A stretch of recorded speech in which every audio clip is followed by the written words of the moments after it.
Ants are known for their insane ability to work together to accomplish impossible tasks. So I was wondering what would happen if I put my 1,000 ant colony up against natural disasters. Would they actually be able to stop and survive them by working together? Well, that's exactly why I gathered up 1,000 ants. And I have the 5 coolest natural disasters planned, starting with the most iconic, an earthquake. Yup, ants, I went out and bought a realistic earthquake simulating platform that if I go and press this button, whatever on top starts to shake so much, which recreates a real earthquake. Oh, dang. But what I'll actually be putting on here is this 2D ant nest and filling it up with the 1,000 ants, of course. Basically, these ants will dig out tunnels along the glass like my last ant video, but throughout that process, the earthquake machine will lightly go off to gently collapse the tunnels while the ants are digging. That way, I can show you how ants evolve to survive earthquakes in the wild, and if they pass, they move on to the more and more interesting disasters. Now, as you could probably imagine, the ants wasted no time to get to work. Ants are so tiny, and while a single ant would basically be able to make no progress whatsoever, when you have a 1,000 ants, things are done at an insanely rapid pace as workers started picking up grains of sand along the glass so each tunnel could be formed. It's so cool to see time-lapse footage of these tunnels being made because they literally dug out this entire amount of sand in only like 6 hours. So I'm wondering what's going to happen to these tunnels when I turn on this earthquake machine. Now, I started by turning it on the least powerful setting. Okay, it's shaking super slowly. Now, it's my goal to make sure not a single ant is harmed in this video. I just want to show you how insanely smart they are and how they will overcome all these disasters in the wild. But even this very light shaking was definitely felt amongst the colony. The workers along the top area immediately knew something was off and they started frantically running around, as you can see. And when we take a look down under the nest where all the tunnels are, you can see those ants were acting similarly. Ants know during earthquakes, their tunnels have the chance to collapse, so all of them were being extremely careful. Very interestingly enough, in this room here, many of the ants were gathering up on the walls of the room to add an extra layer of support so it wouldn't collapse. But of course, when an earthquake happens in the wild, a part of the nest is bound to collapse, so it wasn't long until this happened. A bit of the sand here started to fall, completely blocking off this tunnel. I immediately turned off the machine to make sure the ants wouldn't be too stressed out while they had to commence a rescue mission. Because as you can see, while most of the ants were able to squeeze out, like this guy here, at least one ant was partially trapped in this collapsed tunnel. But amazingly, it looked as though one of the ants was already picking up some of the sand from the collapsed portion to clear it out. And yeah, literally so quickly, the ants excavated the entire collapsed tunnel enough to where it was a perfectly functional area to walk through again. And funnily enough, some of the ants even started to walk in and slowly dig out the area where the sand had just collapsed from to make a new tunnel there. Wow, the ants just completed this natural disaster. They are so smart. But the natural disasters are designed to get more interesting as the video goes on. So next up,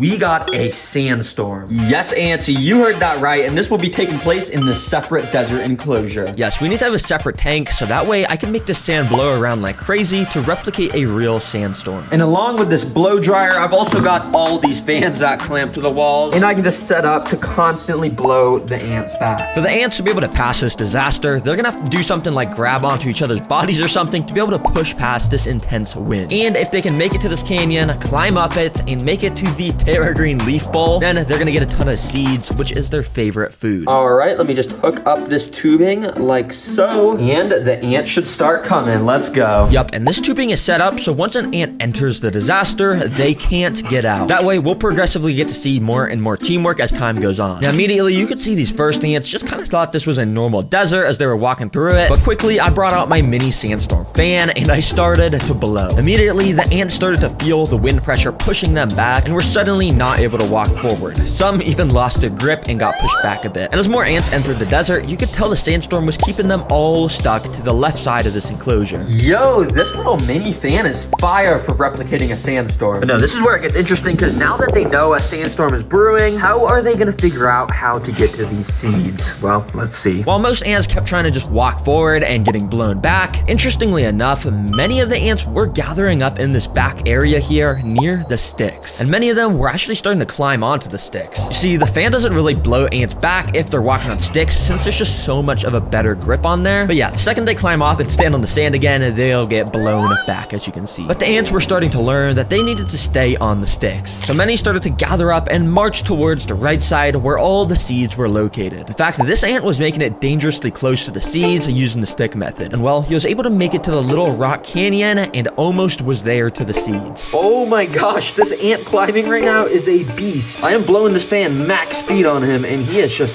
stuck to this rock. And as I let my guard down for literally 1 second, this dude made a dash for the seeds, literally running straight towards it, and well, he made it in. And he looked so happy to have gotten those seeds. He was just dancing around in there. Yo, this ant is crazy. I didn't even have time to blow him back when he got up into this area. Since the ants passed a disaster, I gathered them all up and put them back into the nest. And I gave them the food prize, which of course they start to take down into the nest over the next 5 minutes. But ants, I'm not gonna lie, this natural disaster was kind of easy to pass. If we really want to learn about how ants survive, well, we gotta go to our third natural disaster, a flood. Yup, and as you can see, I've built another custom tank where the flood is going to be getting simulated. I know there's no water yet, but you'll see how quickly that changes. For now, all you gotta know is if the ants make it all the way to this leaf ball, they'll once again get rewarded with tons more seeds. These ants have no idea what's about to hit them. Let's connect this tubing so these guys can start walking in. Quickly, the ants started to make their way in. But before the ants had any time at all to take in their surroundings, I had to activate the flood. So to make the flood happen, I gotta go down here to this little bucket, plug it in, and then out the end of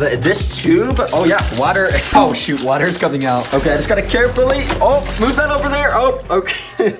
There we go. Similar to real life, floods will block off paths for ants while they're trying to travel, so this is exactly what that recreates. And the ants are gonna have to find a way to pass these gaps using the objects I've provided for them. As you can tell, the ants in here immediately were a little confused on what to do. Many were gathering up near the water edge, inspecting what the heck just happened. Some even fell into the water, but don't worry, any ant that falls in, I'll be rescuing and bringing back to the start so no ants get hurt. But also, many of the ants were actually sort of gathering around the objects I had placed in. And as I left my camera recording, I was extremely amazed by what I saw happen. Out of nowhere, this feather started to slightly move, and as I kept watching, it slowly started nudging around more and more. There must have been an ant underneath, and this ant was genuinely moving the feather closer and closer to the water until literally like magic, it was moved almost entirely in, and an ant crawled out right from underneath as soon as that happened. Dang, this guy must have been helping move it. Yo, these ants are absolutely insane. I don't know what ant just moved this feather into the water, but dang, I mean, let's just see what they do. And it took a couple minutes, but eventually a couple more of the workers started to step onto the feather and started to walk across it to, of course, make it to our second platform. Now, unfortunately, the ants got to do the same exact thing here.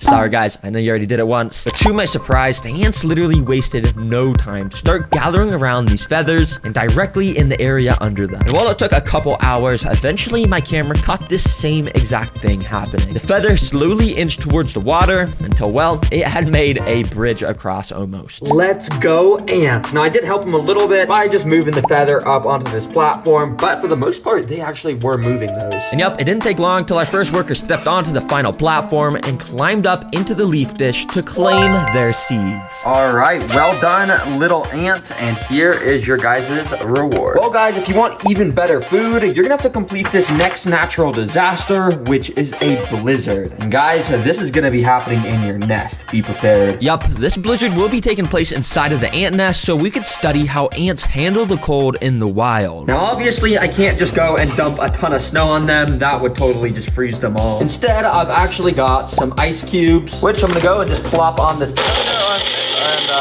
get it stopped up. Which, as you can see, this makes a nice little makeshift snow that on my laser thermometer is approximately -Celsius degrees. I started by sprinkling a super tiny amount of this ice on the ant nest to see how they'd initially react, and interestingly, well, not even a single ant cared at all. Yeah, this ice just melted completely into the sand. Since the ants weren't affected by that, I decided to up the amount of ice I put in, which should give us a reaction to how ants handle the cold in the wild. And this time, the ants were actually a a bit more interested in the ice, with some of them even crawling on top of them. But the most fascinating thing I had noticed was how much the ants had started to slow down their movement since the start. Thankfully, all the ants are doing just fine still, but if you look very closely, these ants for the most part have slowed down so much. I mean, look at how slowly some of them are moving. Yup, this is one of ants' special abilities, because in the winter, when it starts to snow and the temperature drops drastically, the ants are basically biologically built to start moving slower. That way, they can conserve as much energy as possible and go hide deeper underground. So yeah, in the wild, they would dig even deeper and all the ants would relocate to under the nest. I don't want to put any ants at risk, so I'm going to very carefully take out all the pieces of ice so this place will warm back up to the proper temperature. And once the tank was warmed back up, I'd say the ants are now ready for their final natural disaster, which this time is a zombie apocalypse. And I'm not gonna lie, this is probably gonna be the most interesting to watch because I've got 3 different types of insects that, in a way, is going to represent a zombie apocalypse. Now, our first insect prey is, well, zombie grasshoppers. Yes, these are grasshoppers that Petco sells that are literally like half decomposing and meant for feeding animals. And I'll be bringing them back to life and moving it in front of the ants to see what they do. And to make the ants swarm this even more, I'm gonna dip some of it in this brown sugar water. And yeah, this is gonna make it super tasty. Without further ado, let's get this in here. Now, immediately after dipping this in the nest, I started to do a really good, accurate job of moving this around to act like it was alive. And I think the ants were falling for it because you can see they quickly started to climb all over it. And if you also look closely, the ants were actually grabbing onto this thing with their insanely strong mandibles, and they were injecting their venomous stingers into it.